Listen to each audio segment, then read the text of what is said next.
spring hit us so unexpectedly, I knew that my students' socio-emotional needs had to be addressed first. They were scared, they were approaching fall with trepidation, and I wanted them to anticipate the school year in a more positive way, where they were looking forward to coming to school and excited about what they'd be learning. And so for my discipline, chemistry, I wanted to be true to the actual discipline itself, which involves manipulating matter and making observations and asking questions. So I wanted to replicate that as much as possible in a home environment. So the first thing I did was speak to my principal, Dr. Grauer, spoke to the superintendent to find out if this was going to be even feasible. And I was pleased that they embraced the idea. I made sure that I had their permission and that I considered safety. I had to make sure that I contacted all the parents to make them aware of why I was doing this and how their students would benefit. And I was really pleased with the positive reception I received from everybody. Want me to show you some of the materials? Let's go. For equity reasons, I had to provide everything for my students. I could not assume that any student had any materials in their home, especially with COVID. I couldn't expect anyone to go to the store and get anything.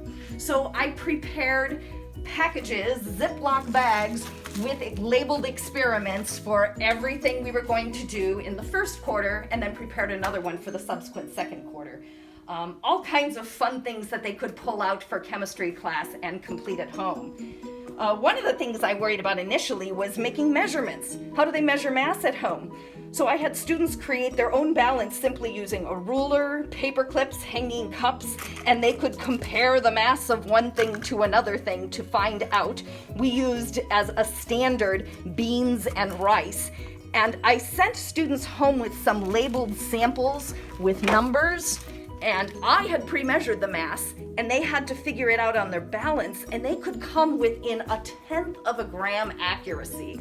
I was so impressed with how well they did, and honestly, they probably had a better understanding of how a balance works and what mass is than they would have had they been at school. We then applied that to typical measurements of things such as mass and density to identify objects. Find out what they were composed of, whether they're made of brass, or whether they're made of zinc, or whether they're made of copper. And then I would give students unknowns and ask them to determine what was this substance made of. So they greatly enjoyed being able to make those kinds of measurements. Let's see, what are some other fun labs we did? This was a mixture they had to separate, and they had to create a technique where they would determine what was the composition. And I made individually marked, labeled samples so they were accountable. I knew what the ratios were, but they didn't, so they knew that they could solve this puzzle and figure out what was the percentage of different mixtures.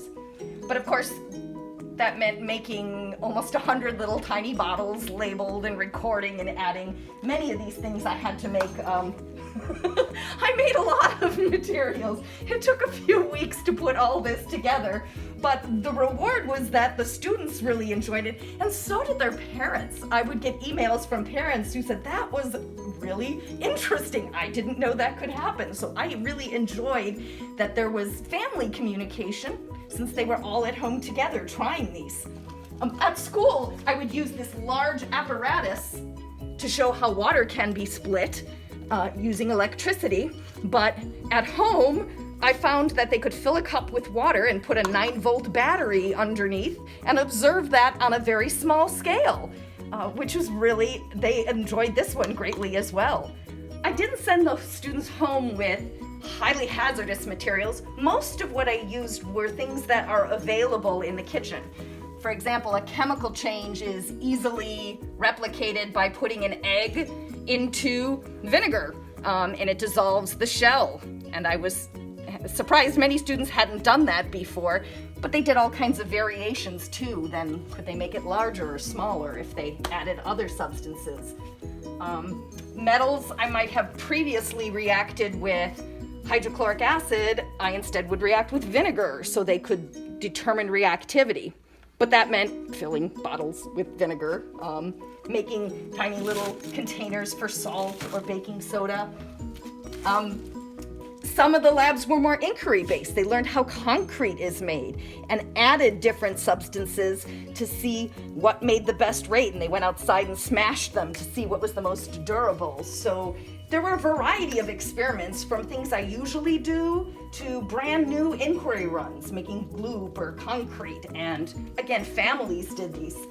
I did have some families who were under quarantine and were not able to come to school to pick these up, so I simply delivered them to their houses. We're a small enough district, and that is part of the MRH attitude, is we're gonna make this work. So any student who couldn't come collect the materials, I brought it to them to make sure they could equally participate and have fun with this, with the process.